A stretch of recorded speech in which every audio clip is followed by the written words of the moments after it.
If you ride a one wheel, then you have probably heard the term DEWEIGHT, DEWEIGHT, DEWEIGHT, DEWEIGHT, DEWEIGHT. It really helps a lot to, DEWEIGHT.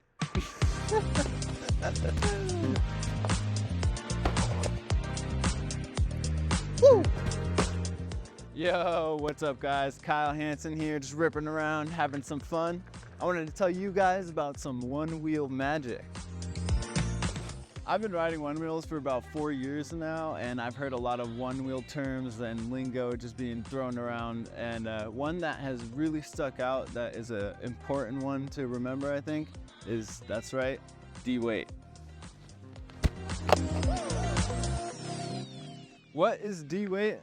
DEWEIGHT is essentially to take pressure off of the foot pads without really leaving the foot pads to, help the board carry a lighter load, which really helps with, certain maneuvers. Helps with nudging. Huge help on bonks.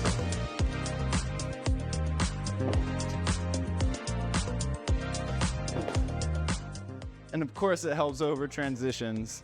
There are so many different ways that deweighting comes into play when riding on your one wheel, but these 3 moves I think are the best way to really advance your skills in deweighting.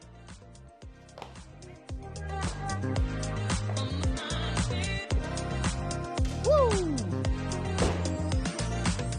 So how do you achieve this magical deweight? Well, first you want to crouch down low and bend at your knees. And then making sure to keep your feet flat, you're going to shoot all your momentum upward like you're going to jump. But you're going to stop just before your legs are fully extended. Then you're slowly going to come back down into your crouch setting just to stay in control and keep your maneuvers cool. This is a simple maneuver, but timing is everything when applied to riding. That infamous curb nudge. Probably the hardest one wheel trick to do, but definitely the most useful.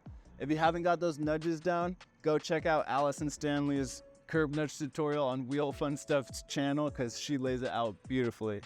In that tutorial, she talks about how to deweight as the last step of the curb nudge.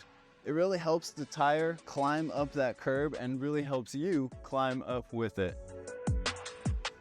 When there's no deweight in a nudge, all the momentum is getting slammed straight into the curb, stopping your wheel and sending you forward off your board. When you add the deweight, you are doing 2 things. You're making it easier for the board to climb up the curb by taking off load from the foot pads. You're also creating a moment of upward momentum, so instead of it all slamming into the curb, the momentum now wants to crawl up the curb just like it should. The bolly is a super common maneuver and handy to master. The deweight comes into play just at the end of the bolly, right before you launch into the air. Unlike the curb nudge, the deweight is of less importance here. You can simply just bend your knees and ride over the bonk object and it will bounce off, creating the bolly. But when you add the deweight, you're adding volume to your bolly. Volume is how high your board launches into the air, or the volume of your bolly. You can add more and more deweight and speed to your bollies to increase your height and keep you in control. So I think the most useful way to use deweight has to be riding up any transition. What I mean by a transition is anywhere the degree of ground is changing, so like going up a hill. This ramp here is a great example. And to show you the difference that deweighting can really make, I'm gonna take it real slow.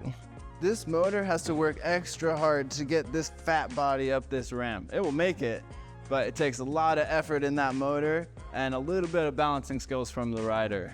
But when I add that deweight just before the start of that ramp, it creates a nice smooth transition to that uphill. And this is a nice, relaxed, slowed down version of the deweight compared to the nudge and the bolly. Something fun about transition deweighting is when you have a ramp like this, you can deweight going up the whole ramp to help the motor crawl up it.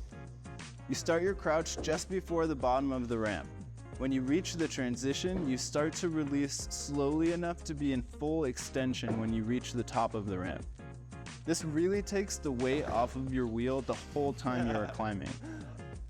And of course, when you get those maneuvers down, you can practice going faster and faster up those transitions, really focusing on the timing of your D-weight.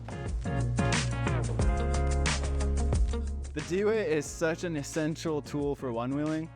It's something our bodies naturally do when we get off balance, so why not try and mold and shape that skill into a useful tool for riding?